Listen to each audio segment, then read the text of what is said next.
இன்னைக்கு பீச்சுக்கு வாக் போக முடியல. என்னென்னா ஃபேமிலியில் ஒரு மேரேஜ். நம்ம வண்டி தான், மாப்பிள்ளை வண்டிக்கு நான் தான் ஓட்டிகிட்டு போகிற மாதிரி இருந்தது. ஸோ காலையில் ஒரு டிஃபனும் வாங்கிடலாம்னு சொல்லிட்டு, இந்த அருள் ஜோதி டிஃபன் சென்டர் எத்தனை பேருக்கு தெரியும்? சாப்பிட்டுங்க, ஒரு கமெண்ட்டை போட்டு விடுங்க.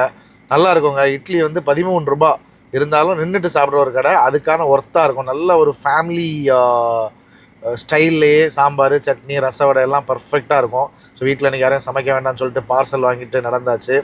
அதுலேயே ஒரு வாக்கிங்லேயே வந்துட்டேன். ஒரு 2 கிலோமீட்டர் தான் நடக்க முடிஞ்சது.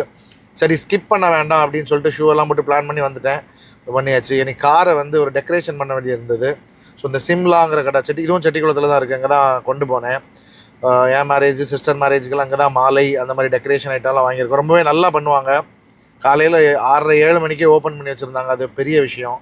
அழகாக பொக்கே சூப்பராக ரெடி பண்ணி தந்தாங்க. அந்த கேப்பில் இருக்கக்கூடிய பூக்கள், செடிகள், இலைகள் எல்லாம் ஒரு வீடியோ எடுக்கலான்னு வந்தேன்.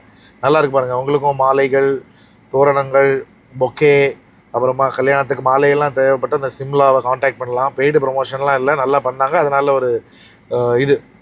ஸோ கார் அழகாக பண்ணியாச்சு. இன்னும் பண்ணாங்க. மேரேஜுக்கு கிளம்பியாச்சு. ஸோ நாகர்கோயில் நானும் ஒய்ஃபும் தான் கிளம்புனோம். ஜம்முன்னு கிளம்பி ஸோ நாகர்கோயில் மேரேஜ் எப்படி இருக்கும்னு சொல்லிட்டு ஒரு vlog பண்ணி போடலான்னு ஆசை. vlog எடுத்து போட போகிறேன்.